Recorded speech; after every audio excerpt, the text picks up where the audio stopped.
Hello everyone, welcome to back my channel. I hope everyone is having a wonderful day. Before starting the video, please go ahead and hit the subscribe button and give this video a thumbs up.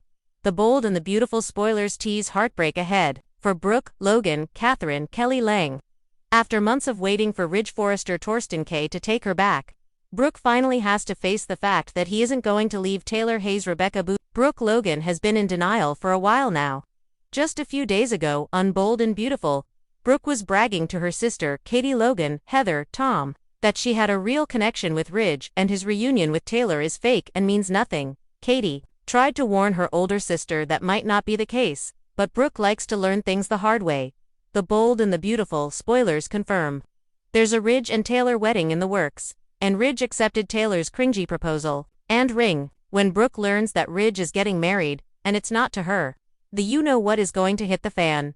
Every time Brooke gets her heart broken on B&B, it usually coincides with the lingerie model falling off the wagon and drowning her sorrows in booze.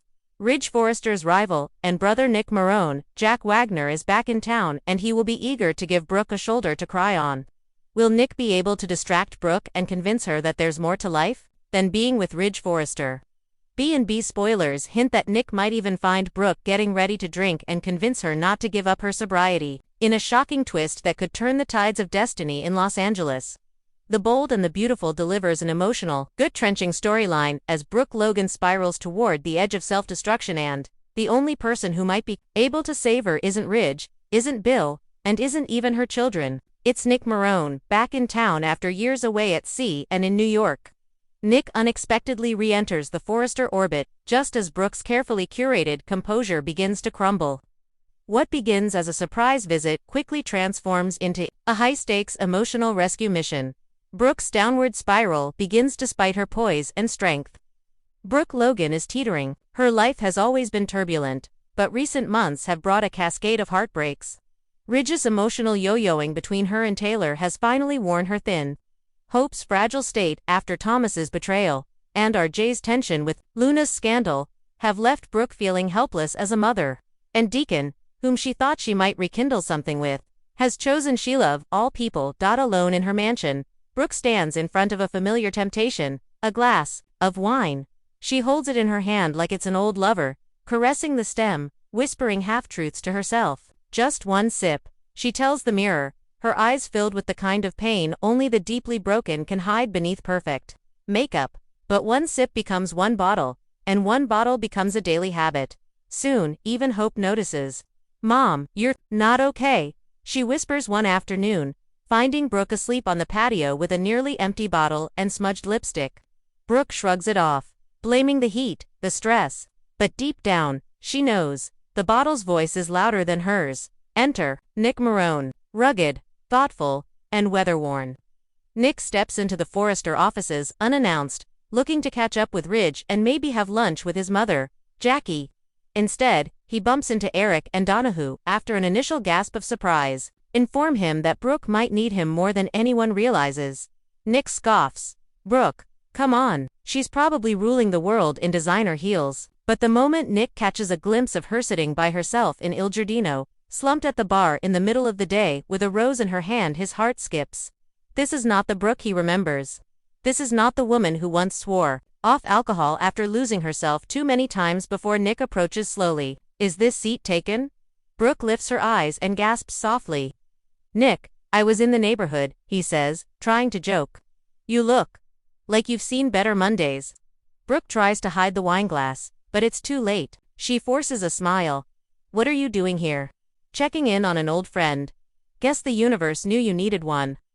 Confrontation and compassion. Later at Brooke's house, Nick walks through the halls like he's stepped into a memory. Framed photos of their past, Hope and RJ as kids, the beach house. Even an old snapshot of him and Brooke laughing still decorate corners of her life. "I didn't come here to judge you," he says gently. "But Brooke, you're drinking again. I know what that means for you." Brooke bristles. "Don't come back into my life after all these years and try to rescue me like some kind of seafaring white knight." "I'm not a knight," Nick replies. "I'm a guy who still gives a damn about you." That night, the two sit on her couch, drinking coffee instead of wine. Brooke opens up about the crushing weight of watching Ridge choose Taylor again, the fear that Hope might lose herself, And the shame of becoming someone her children can't rely on. I promised myself I'd never go back to this place. She whispers, tears in her eyes. But it's like, the pain finds me.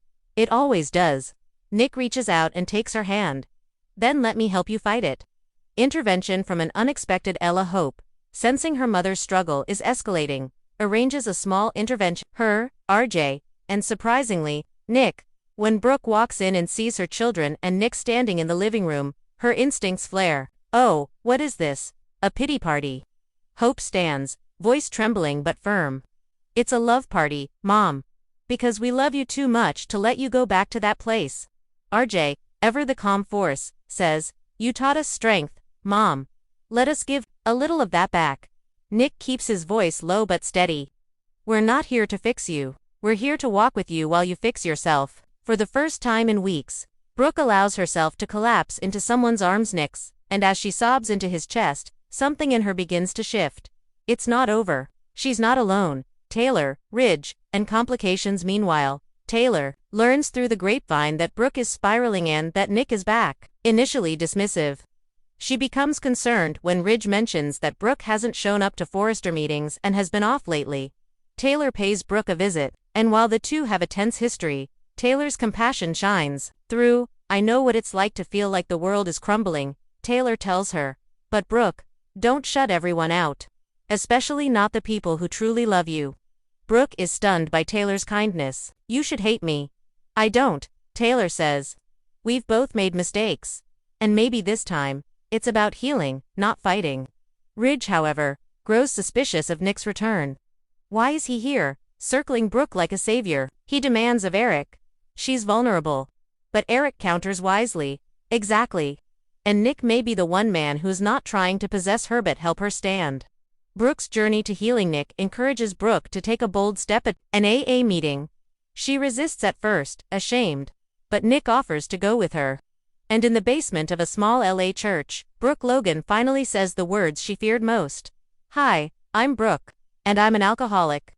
The room welcomes her, with warmth, not judgment, and as Nick squeezes her hand, she finds a strength she thought she'd lost. They begin spending more time together, walks on the beach, cooking simple meals, watching RJ's fashion show online. Brooke starts to rediscover herself outside of Ridge, outside of chaos. One evening, as the sun sets over Malibu, Brooke turns to Nick and says, I forgot how good it felt to just breathe. Nick smiles. You're finally giving yourself permission to live. A new chapter. As weeks pass, Brooke becomes steadier, stronger, and though whispers around town suggest she and Nick are rekindling something, they remain undefined. Close, but unspoken. Hope confronts her mother gently. Do you love him? Brooke smiles thoughtfully. Maybe, but this time, I want to love me first. Nick respects her boundaries, never pushing, but he's always there. Always, steady. On the anniversary of her sobriety recommitment, Brooke throws a small dinner. Just her family and Nick. Ridge comes, cautiously, and watches with conflicted emotions as Brooke laughs freely, a glass of sparkling water in hand. Later that evening, Ridge corners Nick outside. You really care about her? Nick answers simply. I always have. Ridge nods, defeated yet oddly relieved. Then don't let her fall again. I won't, Nick promises. Even if I have to catch her 1,000 times. Final scene. Hope for the future. The final scene fades in on Brooke and Nick standing on the beach, the same beach where they once shared their most vulnerable moments. I used to think I was broken beyond repair. Brooke says softly, but maybe. I was just waiting to be rebuilt. Nick wraps his arm around her shoulders. Not rebuilt, rediscovered. As the waves crash around them, and the sun dips below the horizon, Brooke Logan takes a deep breath. No wine, no men, who see her as an accessory to their legacy, just her, standing strong and beside her. The man who reminded her that she didn't need saving, she just needed someone to believe she could save herself. Thanks for watching this video and please subscribe our Bold and Beautiful Update YouTube channel for more update news.